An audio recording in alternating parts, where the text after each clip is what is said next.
નમસ્કાર દર્શક મિત્રો, @ ગુજરાતમાં આપણું સ્વાગત છે। સૌરાષ્ટ્રમાં બે દિગ્ગજ લેવા પાટીદાર આગેવાનોનો કોલ્ડ વોર શરૂ થઈ ગયો છે। જી હા, જયેશ રાદડિયા અને નરેશ પટેલ વચ્ચે શીત યુદ્ધ બાદ હવે બદલાની રાજનીતિ પણ જોવા મળી રહી છે।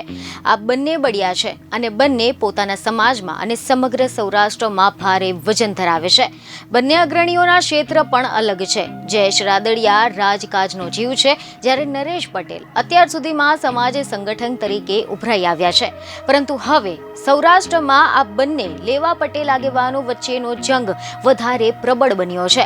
સૌરાષ્ટ્રના બે લેવા પટેલ આગેવાન જયેશ રાદડિયા અને નરેશ પટેલ વચ્ચે 2017થી ચાલતી કોલ્ડ વોર હવે હીટ વેવમાં પરિવર્તિત થઈ ગઈ છે।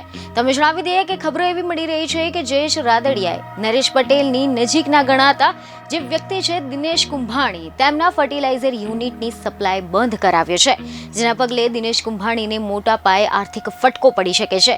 દિનેશ કુંભાણી દ્વારા જયેશ રાદડિયાને મનાવવાના પ્રયત્ન પણ કરવામાં આવ્યા હતા, જેના પગલે જામકંડોરણામાં એક બેઠક મળી હતી, પરંતુ આ બેઠક નિષ્ફળ થઈ હતી અને આમ આ બંને આગેવાનો વચ્ચેનો જંગ હવે ખુલીને બહાર આવવા લાગ્યો છે।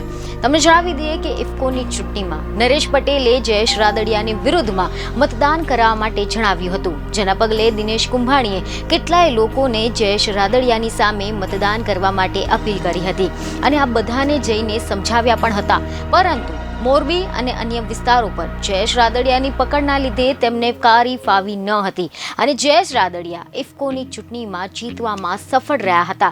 પરંતુ હવે રાદડિયા એમના વિરોધીઓનો વારો પાડી રહ્યા છે। રાજકોટ અને મોરબીની સહકારી મંડળીમાં નર્મદા બાયોટેક ફર્ટિલાઇઝરની સપ્લાય બંધ કરાવી હોવાની માહિતી મીડિયા અહેવાલોમાં પ્રસિદ્ધ થઈ છે।